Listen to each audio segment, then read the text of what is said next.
हमारा यहाँ मकसद क्या है? जनता से हमें दिया गया दायित्व, जनता का विश्वास, उनके प्रति हमारी जिम्मेदारी, हम किस तरह से इसका इस्तेमाल कर रहे हैं, हमें ये सोचना चाहिए। क्योंकि अब इस मोड़ पर हम इस सदन में अपने राष्ट्रगीत पर भी बहस करेंगे। हम ये बहस यहाँ आज 2 वजहों से कर रहे हैं।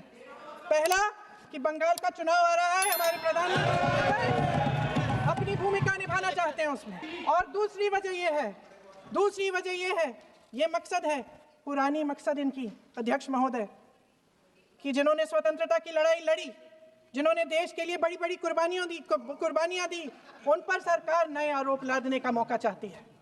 देश का ध्यान फिर से जनता के ज्वलंत मुद्दों से भटकाना चाहती है। यही एक मकसद है आपका। आज देश के लोग खुश नहीं हैं अध्यक्ष महोदय, परेशान हैं, तमाम समस्याओं से घिरे हुए हैं और उन समस्याओं का हल आप निकाल नहीं रहे हैं। हाँ ठीक है, उसका भी बोल लेंगे, समय आएगा तो उसका भी बोल लेंगे। बल्कि कल समय आ रहा है, चुनाव पे चर्चा होगी, उस पर भी बोलेंगे। अध्यक्ष महोदय, इनके भी अपने लोग दबी जबान में कहने लगे हैं कि सारी सत्ता को केंद्रित करने से देश का नुकसान हो रहा है। इस बीच अगर हम अतीत की बातें नहीं करेंगे तो कौन सी बातें करेंगे? ये किसी और बात के काबिल ही नहीं है, सिर्फ ध्यान भटकाना है जनता का। इसलिए आज हम वंदे मातरम पर चर्चा कर रहे हैं।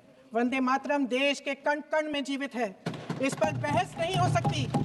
लेकिन चलिए, आपने बहस मांगी, आप बहस करना चाहते हैं, बहस करते हैं। आज इस चर्चा को प्रधानमंत्री जी ने शुरू किया, उन्होंने भाषण दिया और इसको कहने में कोई झिझक नहीं है कि भाषण अच्छा देते हैं, थोड़ा सा लंबा, लेकिन भाषण अच्छा देते हैं।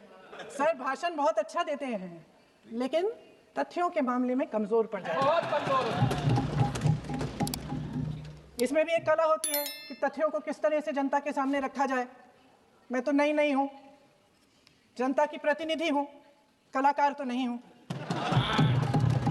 इसीलिए मैं भी सदन के सामने कुछ तथ्य रखना चाहती हूं, लेकिन सिर्फ तथ्य के रूप में रखना चाहती हूं। मैं उदाहरण दूं, उदाहरण दे देती हूं। सर मांग रहे हैं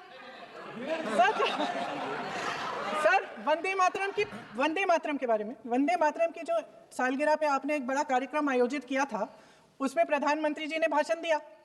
उसमें उन्होंने कहा कि 1896 में पहली बार गुरुदेव रविंद्रनाथ टैगोर ने ये गीत एक अधिवेशन में गाया। उन्होंने ये नहीं बताया कि कौन सा अधिवेशन था। हिंदू महासभा का अधिवेशन था, आरएसएस का अधिवेशन था, किस बात से कतरा रहे थे कि ये कांग्रेस का अधिवेशन था।